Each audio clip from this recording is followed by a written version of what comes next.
As you can see, sequencing on the MV-8800 is pretty simple, and if you're already an MV-8000 user, you'll feel right at home.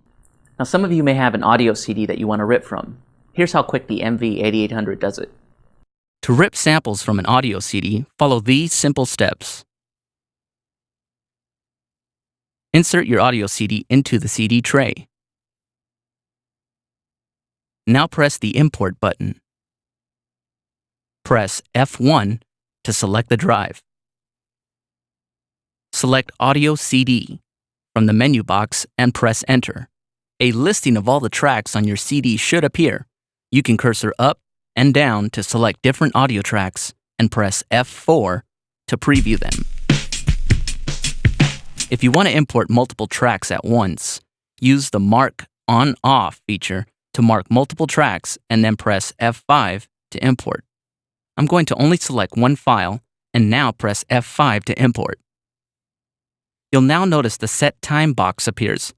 This allows you to set a specific time location within the audio track that you want to rip. This helps to save RAM memory and also cuts down on the amount of sample editing you'll have to do. Once you have your in and out time set, press F5 to execute. You should now see the result window with the waveform display of the audio you just ripped. Set your start and end points just like before. Press F3 to quick assign. In this next window, you'll see you'll have the option to either choose audio phrase, patch, or auto chop.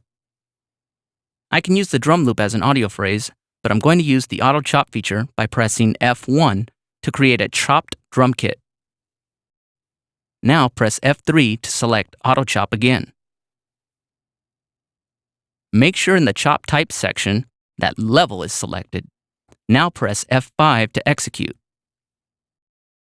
You'll now notice my drum loop has been chopped up into separate sample slices and mapped to the pads automatically. Now press F5 to assign to patch. Select an empty part.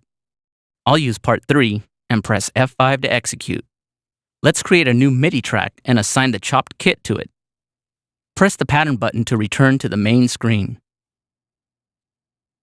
Press Menu. Select Add MIDI Track and press Enter. The Add MIDI Track box should appear. Assign the chopped drum kit in the Output Assign section by using the cursor and value wheel. Press F5 to execute. This is very useful for remixing and is the most important creative process used by most hip-hop producers today.